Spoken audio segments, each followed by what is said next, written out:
কোনো ব্যক্তি আপনার ক্ষতি করার চেষ্টা করছে, আপনাকে হয়রানি করার চেষ্টা করছে, শারীরিক মানসিকভাবে নির্যাতন করার চেষ্টা করছে, আছে এরকম দুষ্ট প্রবৃত্তির মানুষ, এরকম যদি মনে হয় তো আপনি একটি দোয়া সবসময় পড়বেন। নবী করিম সাল্লাল্লাহু আলাইহি সাল্লাম কোনো ব্যক্তি তার ক্ষতি করতে পারে এরকম আশঙ্কা বোধ করলে তার ক্ষতি থেকে বাঁচার জন্য এই দোয়া পড়তেন। দোয়াটা হলো আল্লাহুম্মা ইন্না নাজআলুকা ফি নুহুরিহিম ওয়া নাউযু বিকা মিন শুরুরিহিম।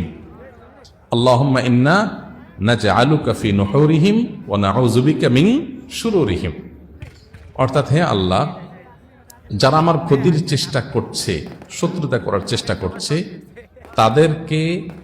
তাদেরকে উপযুক্ত শাস্তি দিয়ে দমন করার জন্য, তাদেরকে শেষ করার জন্য আমি আপনার কাছে দায়িত্ব অর্পণ করলাম। আপনি মেহেরবানি করে আমার হয়ে আপনি তাদেরকে উপযুক্ত শাস্তি দিন, তাদের থামিয়ে দিন, তাদেরকে দমন করুন, তাদের শেষ করুন। ওয়ানাউযু বিকা মিন শুরুরিহিম, এবং আল্লাহ তাদের ক্ষয়ক্ষতি থেকে আমি আপনার আশ্রয় চাই, আপনি আমাকে রক্ষা করেন। নবী করিম সাল্লাল্লাহু আলাইহি সাল্লামের এই দোয়াটা খুবই অর্থবহ একটা দোয়া। এই জন্য জীবনে কখনো কোনো শত্রু আমাদের নবী সাল্লাল্লাহু আলাইহি সাল্লামের কোনো ক্ষতি করতে পারে নাই।